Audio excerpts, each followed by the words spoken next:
At sa huling kwento kung saan tayo natapos sa part 29, nang dumating sa eksena si Yuan Zhu para protektahan sina Huyan at Su Wanwan, at sa pagpapatuloy ng part 30 ng kwento. Nasa estado pa din ng halusinasyon si Ruan Yu, at sa tingin niya ay isang magandang babae ang kanyang kaharap at bukod pa doon ay gusto niyang mag-iwan ng mga marka sa labi ng kanyang kalaban.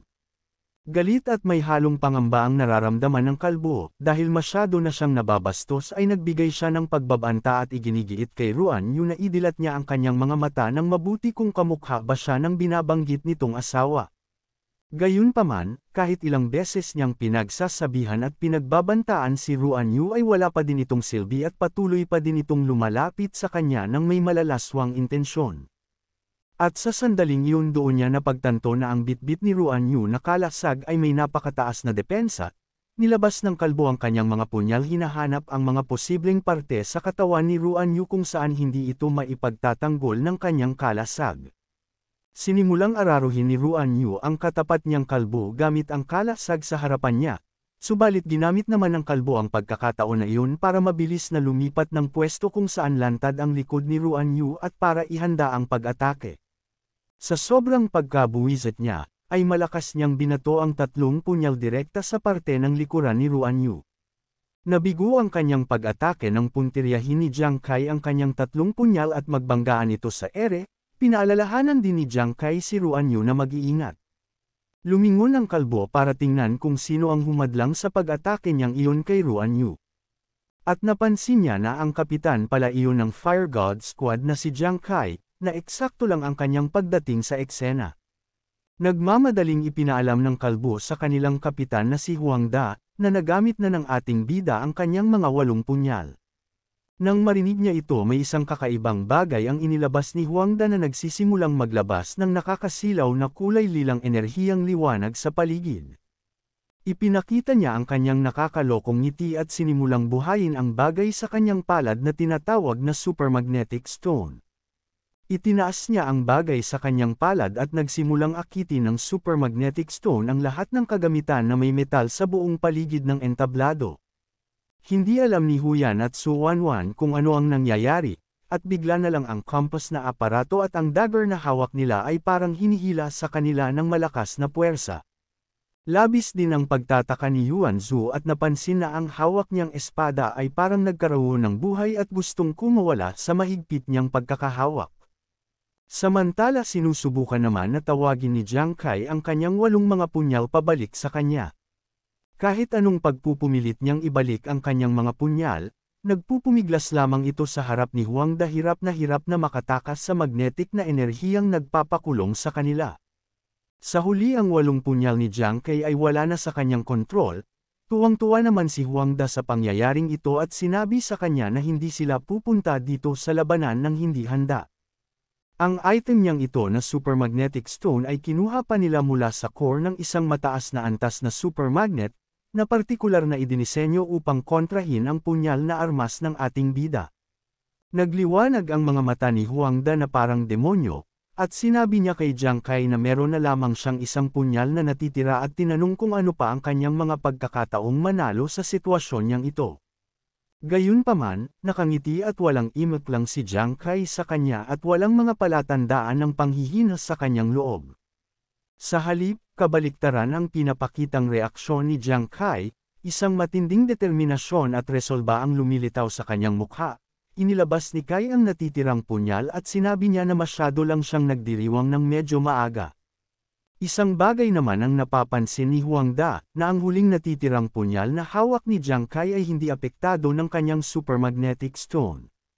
May isang kagamitan pa ang gustong ilabas ni Huang Da, at para sa kanya hindi na iyon mahalaga kung hindi niya makuha ang natitirang punyal dahil dito na daw mamamatay ang ating bida. At sa ilang saglit, lumitaw ang isang hindi pangkaraniwang kalasag sa harapan ni Huang Da na naglalabas ng enerhiyang lilang kidlat sa paligid. Nagtago siya sa likod ng kalasag, muling nagpapakita ng nakakalokong ngiti at tinanong sa ating bida kung nakikita niya ba ang kalasag na hawak-hawak niya ngayon, at sinabi na ipapakita niya sa kanya kung ano ang tunay na kawalan ng pag-asa. Lumipat naman ang eksena sa loob ng isang pribadong silid ng arena, labis ang gulat at pagkamangha ni Commander Lu Jun na nakikilala ang kalasag na gamit ni Huang Da na tinatawag na Titan Great Shield na orihinal na makaalamat na kalasag. At sa tingin niya na dito na matatalo si Jiang Kai, dahil kahit na ang hawak ni Huang Da ay na-downgrade na kalasag dahil sa mga patakaran ng kompetisyon, ay hindi niya maipagkakaila ang nakakakilabot na 72 points nito sa defense. At sa Ghost Star Planet, kapag mas mataas ang level ng armas, ay mas mataas ang level requirement para sa wielder para ito ay magamit, ngunit hanggat ang isang high-level na explorer ay kayang matugunan ang mga kinakailangan para i-equip ang mga armas, bagamat ang mga na-downgrade na armas ay nababawasan ang mga katangian nito, subalit ang kabagsikan ng naturang mga armas ay higit na nakahihigit pa kaysa sa mga ordinaryong armas. Napatayo mula sa pagkakaupo si Instructor Su Lanlan, hindi niya inaasahan na magda-downgrade ng Transcendent Weapon ng Xuanwu Guild. Idinagdag pa ni Commander Lu Jun na bukod pa sa Titan Great Shield, ang Super Magnetic Stone at ang shield na gamit-gamit ng koponan ni Huang Da ay lahat na top tier na kagamitan na ginawang downgrade, at sinabi niya na marami silang pinagdaanang gulo para lang harapin si Jiang Kai at matalo. Lubos ang pag-aalala ni Instructor Su Lanlan kay Su Wanwan kung dito na ba nakatakdang mapapatay sa match na ito ang nakakabatang kapatid niya. At balik sa eksena sa arena, kumpiyansa at kampanteng nakangiti si Huang Da na tinatawag ang kanyang buong koponan para makinig sa kanya.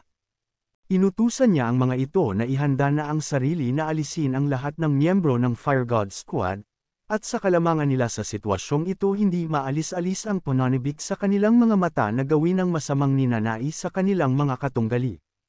Muli ipinakita ni Huang Da ang kanyang nakamamatay na hangarin na hitsura, at gusto niyang patayin ng kanyang koponan ang kanilang kaaway ng dahan-dahan upang ganap na maranasan ang mga kahihinatnan ng pag-offend nila sa kanyang pamilya na hindi dapat nila ginawa. Sinamantala ng tatlong lalaki ang sitwasyon na ito na umatake mabilis silang tumakbo patungo sa tatlo, habang apektado ang sandata ni Yuan Zhu sa Supermagnetic Stone, ay sinusubukan niya din na pinuprotektahan sa likuran niya si Huyan at Su Wanwan. At sa kaparehong sitwasyon umatake din ang kalbo na may pagnanais na pumatay, inilulunsad niya ang sarili upang maghatid ng isang malakas na suntok kay Ruan Yu. Samantala, ipinikit na lang ni Kapitan Le Biao ang kanyang mga mata dahil sa malaking disadvantage ng team ni Jiang Kai sa mga kagamitan, ayaw niyang masaksihan ang pagkatalo ng Fire God Squad laban sa koponan ni Huang Da. Habang malungkot naman ang pinapakitang ekspresyon ng babaeng kadit sa militar, ay napakomento na lang na bagamat nagawa ng paraan ni Yuan Zhu upang madaig ang kanyang kaduwagan ay sa tingin niya hindi siya magkakaroon ng pagkakataon na makita ang katapangan niyang iyon. Sa kabilang banda naman, hindi maiwasang sabihin ng tagagabay na dito na talaga matatalo ang ating bida. Bumaling naman ang tingin ni Hong Shuang sa ibang direksyon dismayado na ang inaakala niyang si Jiang Kai ay hindi naman pala ganoon kalakas. At balik sa arena, hindi apektado ng Supermagnetic Stone ang mga suot at gamit na equipment ng koponan ni Huang Da, dahil nakasuot sila ng Black Rhino Armor na kung saan ang kung anuman ang kagamitan na i-equip nila ay hindi ito nahihila ng magnetic force, kaya't ganoon na lamang kataas ang kumpiyansa ni Huang Da at sinabihan ng Fire God Squad na kahit anong pilit nilang kumapit, ay mauuwi lamang daw ito sa walang kabuluhang pakikibaka. Muli inangat ni Huang Da ang Supermagnetic Stone, at mas lalong pinaigting ang magnetic force nito at sa lakas ay namuo ang parang isang simbolo sa paligid ng Supermagnetic Stone. Maya't maya pa kahit anong paglaban nila na hindi sukuan ang kanilang mga armas at kagamitan ay bigo pa rin na mapigilan ito ng koponan ng ating bida. Sa huli ang lahat ng kanilang mga armas ay napa sa kamay na ni Huang Da, tuwang-tuwa at hindi na makapaghintay pa na patayin at pagbayarin ni Jiang Kai ng 100 beses ang ginawa niya sa kanyang pamilya Huang. At sa kalamangan ng hangal na si Huang Da, napapahalakhak na lan siya at gusto niyang mapagtanto ni Jiang Kai na isa lamang siyang hamak na mababang uri nilalang, at bago pa man niya patayin ang ating bida ay gusto niyang makitang lumuhad ito sa harap niya at humingi ng awa. Gayunpaman sa kabila ng lahat ng iyon, hindi nagpapanaig ang ating bida kay Huang Da, isang matalim na tingin ang pinakita niya at mas lalo pang tumibay ang kanyang lakas ng loob na kahit anong mangyari ay hindi siya susuko sa kanya, nanatiling nakakapit sa mga kamay ang kanyang natitirang punyal at nagsimula ang ating bida sa paglalakad papalapit kay Huang Da. Nang makita niyang lumalaban pa din si Jiang Kai, ay mas lalong sumisigla ang pag-alipusta niya sa ating bida. Masyado niyang minamaliit ang natitira nitong punyal kung ano ang magagawang pinsala daw nito sa kanya. Subalit, nang masaksihan nilang lahat ang pagbabagong anyo ng natitirang punyal ng ating bida, tuluyan itong naging isang nakakakilabot na baraha na may larawan ng mabalasek na Grim Reaper. Bukod pa doon naglalabas din ito ng isang malakas na pressure na kumakalat na mararamdaman sa buong arena. Biglang naglaho ang mataas na kumpiyansa ni Huang Da, ang pagmamaliit niya kay Jiang Kai ay napalitan ng labis na takot at pangamba. Ikinagulat naman ito ng tagagabay, pilit gustong malaman kung ano ang sandata na hawak ng ating bida. Litong-lito at naguguluhan ng instructor kung paano naging baraha ang 9 Tribulation Life Chaser Fate na punyal ni Jiang Kai. Hindi din makapaniwala si Commander Lu Jun, na ang baraha na armas ay mayroong sariling aura at higit pa doon ay naglalabas din ito ng matinding killing intent. Lumitaw ang ngiti sa mukha ni Jiang Kai, na hindi talaga nila mahuhulaan ang kanyang armas, dahil hindi ito ang life chaser na kanyang punyal kundi ang eksklusibong unique weapon lamang para sa kanya na Death Divine card. Naalala niya sa nakaraan, nung tinutulungan niya na mag-grind ng level ang kanyang koponan ay nagbigay ng karagdagan pang impormasyon ng AI na Diyosa sa kanya, na karaniwan ang kagamitan sa Ghost Star ay minamarkahan mula sa F-rank hanggang S-rank na antas. At maliban pa doon sa itaas ng S-rank na antas na kagamitan, ay may hihigit pa doon na tinatawag nilang SS rank at SSS rank na equipment. At ang kanyang hawak ngayon na Death Divine card ay nasa antas ng SSS rank weapon. Kaya't ganoon na lamang ang kanyang pagkamangha sa armas at hindi makapaniwala na makakatanggap siya ng ganoong kataas at nag-iisa pa lamang na SSS rank weapon sa buong planeta ng Ghost Star. At ang impormasyon na karagdagan na ipinaalam sa kanya ng AI na Diyosa, na maliban sa special effect nito sa kalaban ay mayroon din sariling unique effects ang armas.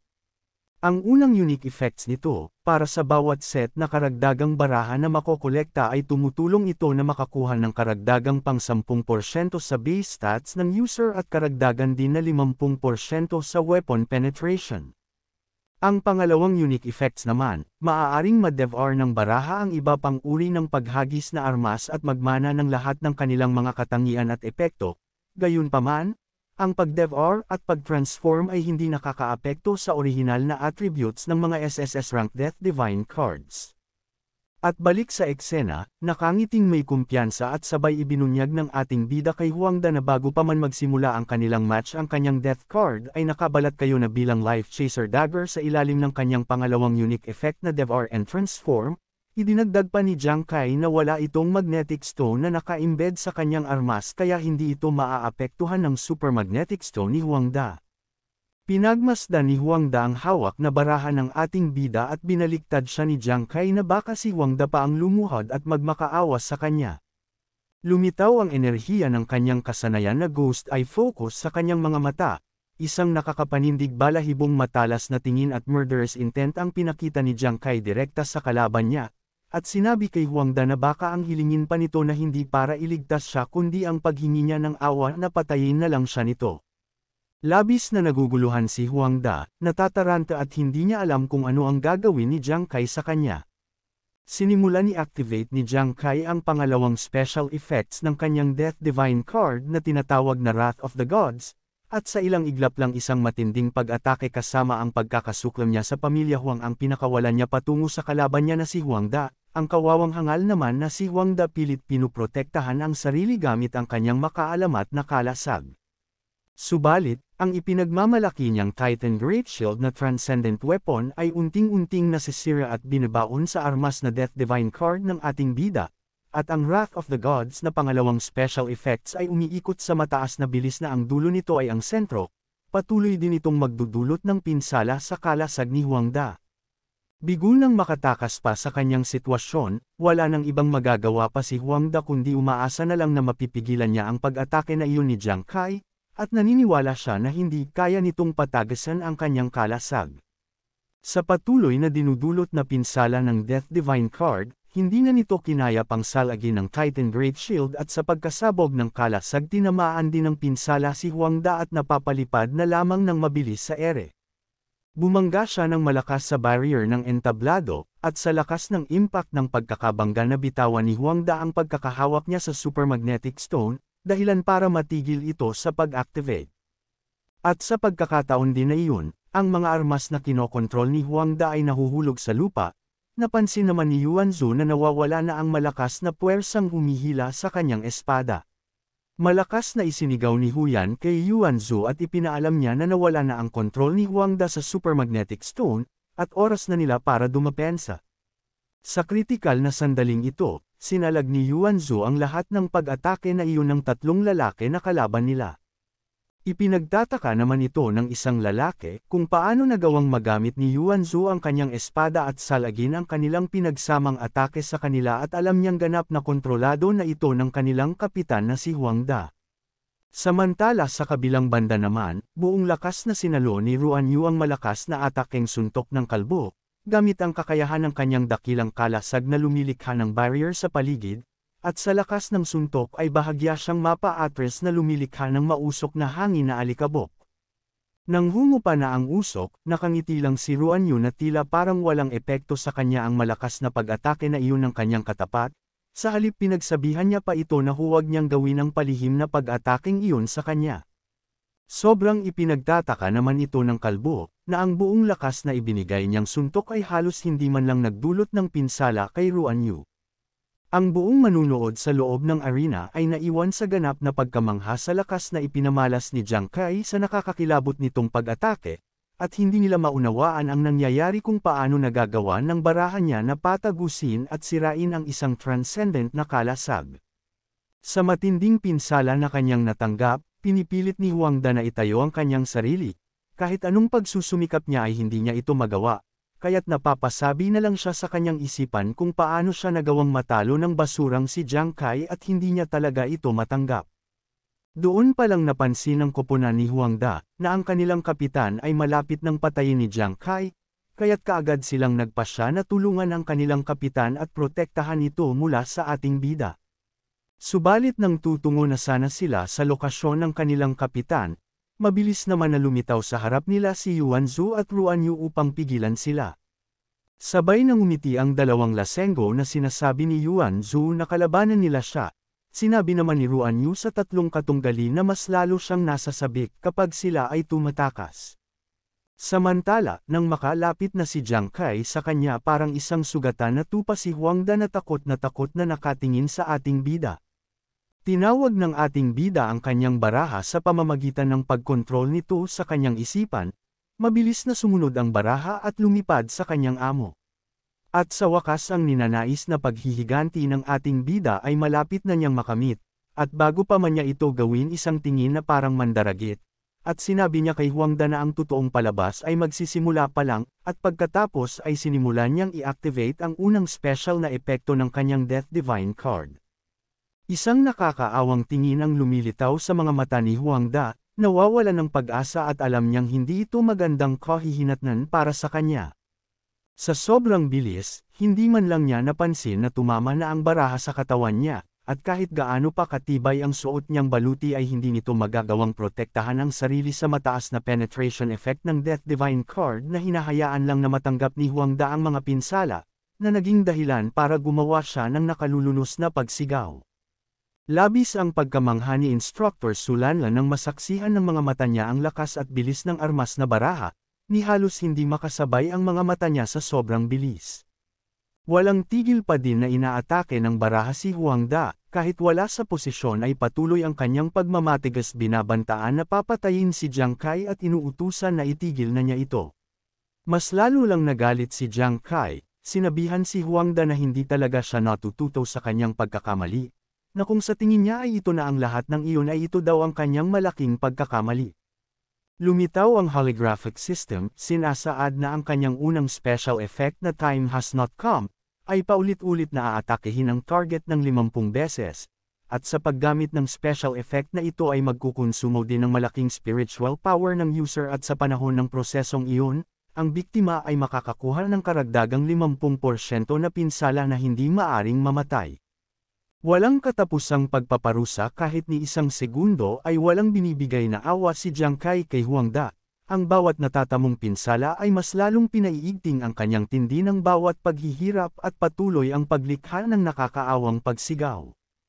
Abangan sa susunod sa Part 31 ng kwento, ano kaya ang gagawing aksyon ng ama ni Huangda na si Huangtong, may iligtas kaya niya ang anak sa paghihirap nito sa mga kamay ng ating bida, o susuko na sila sa paghihiganti nila kay Jiang Kai, at para mas lalo pang ganahan na gumawa ng video ang lingkod nyong adik ay paiwan na din ng like, comment at hit nyo na din ang subscribe, kita-kita na lang tayo ulit sa susunod na video.